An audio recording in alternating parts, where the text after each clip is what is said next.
What do you make of it all?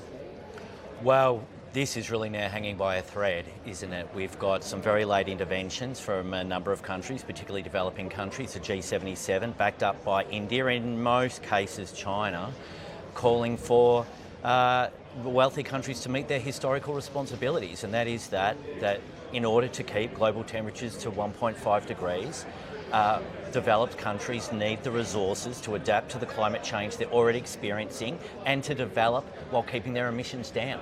And there's been a trust deficit between rich countries and poor countries over the delivery of this money that they've been promised now for years. And they want to see some more assurances in the text that money will be forthcoming, that 100 billion.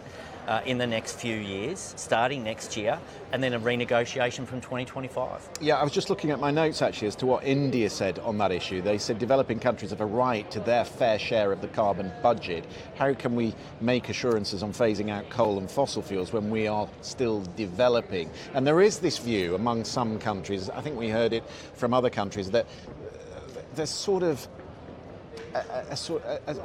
the developed countries are lecturing other countries, having put all this carbon into the air, and are now telling them that they need to go quicker. And there's a lot of resentment for that.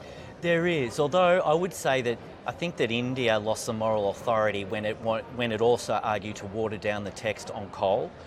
That was actually disappointing to see. They've got a strong moral case on loss and damage reparations and compensation and finance. They're on less strong territory when it comes to watering down text to rapidly phase out coal generation and fossil fuel subsidies. And it'll be disappointing to see any further watering down of that text.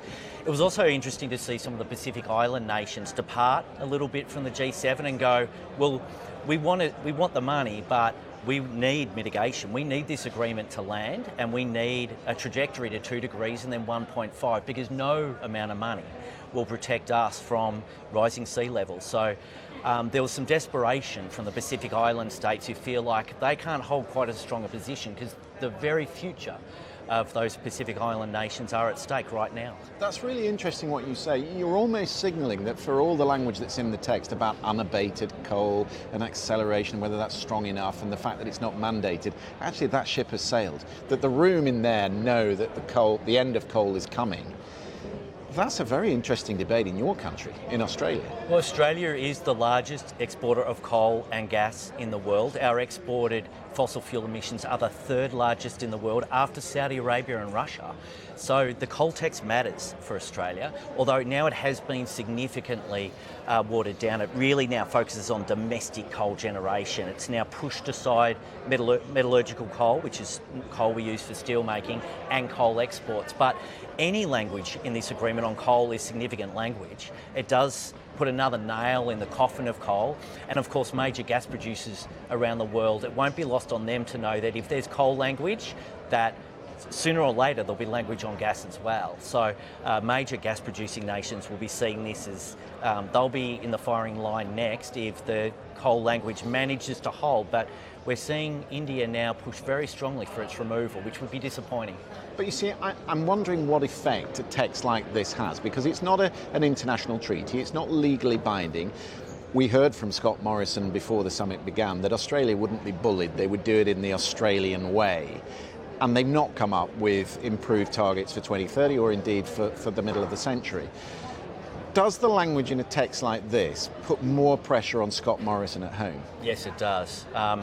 Scott Morrison faces a federal election probably sometime between March and May next year. Climate change will be an issue and this text will be used, particularly the ambition and the mitigation texts, which includes a requirement really for Australia to update its 2030 target next year. That was homework it failed to bring to this COP. It will be strongly urged to do it. There's a requirement for ministerial roundtable meetings every year to look at how that carbon budget is going to be met, how those increased NDCs for 2030 are going to be met, and there'll be a very strong focus on Australia's position, because Australia's performance at this COP really has been appalling.